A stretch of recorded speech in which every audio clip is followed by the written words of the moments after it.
Have you ever had an idea for a product or even a service, and you thought that it would work out really well because it's just this amazing idea that you came up with? Maybe it's related to a problem that you had, and surely the market must be absolutely massive, right? So what do you do in this situation? Well, if you're like most people, you do one of two things. You either build it, in other words, you put in all the work, you create a landing page, you create the whole product behind the scenes, you plan everything out, you get it just perfect, and then maybe you end up launching it and then it fails because that's just what most products do, and most services that aren't validated by the market. Now, the other option is what a lot of people also choose. Option B, which is just you do nothing. You do nothing with the idea, unfortunately, and unfortunately, the world potentially isn't better for it. So today, I put together a complete pre-launch, pre-selling guide for you. It includes templates, it includes a checklist, and just a step-by-step walkthrough to show you how to validate your idea before you go all in, before you take that big risk. Because I've launched 10 products to date. I've been an entrepreneur for over 10 years now. I started my first business in college. And, having launched 4 services and 10 different products to date, I can tell you, oftentimes not all of them work out. And that's a really sucky experience. So with this last product that we came out with, it was called the Proven Sales Conversion Pack, okay? And what I did for this one was completely different. I actually decided to pre-sell it because originally I was head down. I was in this mode where I was head down, don't bother me, I'm just working on it, and I was creating it.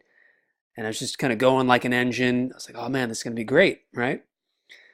But, after talking about it with my wife a little bit, she was like, I think that you should actually go ahead and launch it. Do the pre-launch, because I told her about this idea. I was like, yeah, maybe I'll do it. And I decided to do it. And I'm really glad that I did because the product wasn't done yet.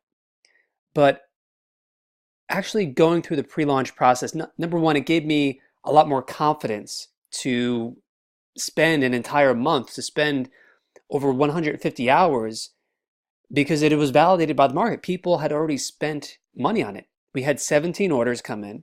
2 people snuck in at the last minute. We actually tried to limit it to 50, but 2 people snuck in, and which was a great sign anyway, because just additional demand in the market for this product. And we generated over almost, I don't know the exact figure, I think it's $1,647. So pretty good for a product that didn't exist. So today, in this video, I encourage you, go download the guide, download the checklist and the templates, get all that good stuff, read through it, keep it as a reference for when you have an idea. Maybe you have one right now, maybe you will in the future, and you want to actually pre-launch it. You want to validate the market because this is the way to de-risk your idea, all right? So, all that being said, here are my top 3 ideas for how to actually do it, all right? And before I tell you the first one, why do you want to pre-sell in the first place? Well, let me just say that I agree with Barbara Corcoran's philosophy on this point, all right? So Barbara, if you're not familiar with her, she's one of the sharks from the very popular show on ABC, Shark Tank, where all these investors come together, entrepreneurs, and they decide whether or not they want to put money into an entrepreneur's idea who is pitching to them. And Barbara's attitude is you got to shoot your dogs early. In other words, the ideas that aren't working out so well. Because being an entrepreneur, if you have the bug for it, it's all consuming. It's part of your lifestyle. You are just driven to succeed with it because you have a great idea or you have a passion for what you're doing or a combination of both, or you just see a problem that you need to solve in the world. But the thing about entrepreneurship is that because it is all consuming, it can affect so much of not just your professional, but also your personal life. You can end up taking investments from your family, so it can affect your family. It can affect your personal relationships, your friendships. So it's very important that you manage risk, and that's what great entrepreneurs do, which is kind of against the cliche stereotype or what people commonly think of entrepreneurs as risk takers perhaps, but it is about managing your risk. And that is what pre-selling absolutely helps you to do. All right. So that being said, my first tip for pre-selling is that you want to actually do hands-on research, okay? You want to be like a sponge. And I talk more in detail about this within the article and within the guide itself. But you want to be like a sponge in terms of doing your homework before you write a single line of code, before you go into Photoshop to mock anything up, before you write an email, before you write a landing page, before you build anything that has to do with the product or service that you want to offer. So by being like a sponge, what do I mean by that? I mean that you want to go around and you want to use social media to listen to your target market. You want to hear, okay, do they have the problem? And you want to be focused on your problem, on solving a problem, and not so much on the actual product idea. You want to be focused on that pain point. And you will find people on social media who are hopefully, but maybe not, actually complaining about this problem. Because if they are taking the time to go on social media, to go on sites like Yelp, to talk about it in a Facebook group, to talk about it elsewhere, that means that it's probably a pain point. And that is one excellent point of validation that, yeah, maybe your product idea will actually work out. Maybe people are willing to spend money on it because it is painful enough, obviously, that people are talking about it, okay? And further than that, you want to take it to the next step though, okay? You want to be talking to customers within your market, all right? You want to go out, you want to solicit feedback, and you want to solicit critical feedback too. Don't just believe that, for example, in college, I had this idea for an events website. And I went around to 300 different dormitories on campus and I surveyed people. And the vast majority of people were telling me, yeah, like totally, like this events website idea is amazing, awesome, I would totally use it. Vast majority of them, I later learned, were just lying because they just were telling me what they think that I wanted to hear. And I just wasn't asking the right questions to understand for sure. I was pitching them the idea, right? Not so much talking about the problem, all right? So yeah, people said they would use it in theory, but luckily I decided not to pursue that idea because it just wasn't solving a real pain point. And that is why, looking back, so many other events websites targeting college students, they just failed, because it just wasn't working out. So it was a good decision to not pursue that. And I knew that because at least I did the research and I went through that experience.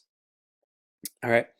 So my second tip for you is build the product on your sales page. Build the product on your sales page. So when it came to the proven sales conversion pack, right? What I did was I stopped what I was doing because I initially had some assumptions about when I was building it. I was like, okay, I'm going to build like kind of this database spreadsheet and that's going to be kind of the main part of it. But what I realized as I was writing the sales page, number one, it helped me to just keep in mind and focus on empathizing with my target customer. Okay, what pain point, again, does the product solve? And how does the idea, the solution, connect up to that in the easiest, most effective way possible? So what I learned from writing the sales page was that just providing a spreadsheet of these proven examples, these case studies that I found that were credible, statistically relevant, all that good stuff in terms of conversion rates, that wasn't good enough because I realized from empathizing from my customer's point of view that visuals communicate so much better.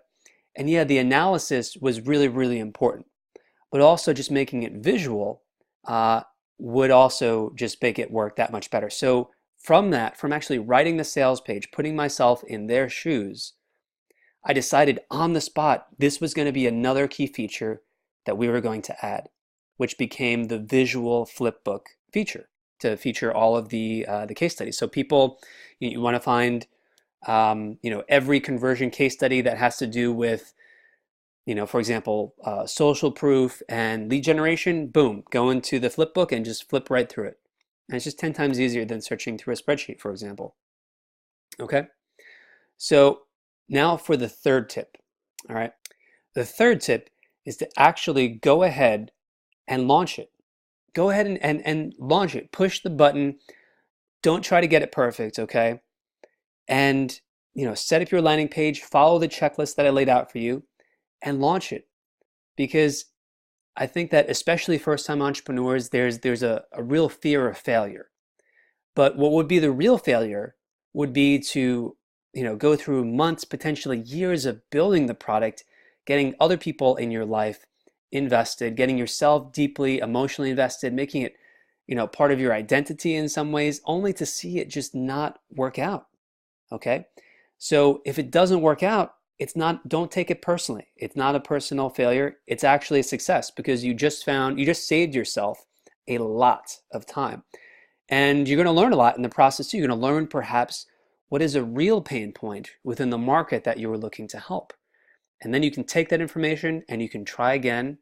And this time you're more likely to get it right because the old cliche of Thomas Edison using the different filaments in the light bulb, it's true. What he said, I didn't try however many thousand, I didn't fail 2,000 times. I just found 2,000 ways it just wouldn't work. And ultimately it led him to the correct solution, right? So I hope you found this video valuable. Do go check out the checklist, the guide, the templates, download it, keep it as a reference, and come back, let me know your results. How has it worked out for you? And what do you find most interesting in the guide? What was most surprising to you? Leave a comment below the video. I would love to hear from you. And until next time, keep converting and stay focused. I'll see you in the future video.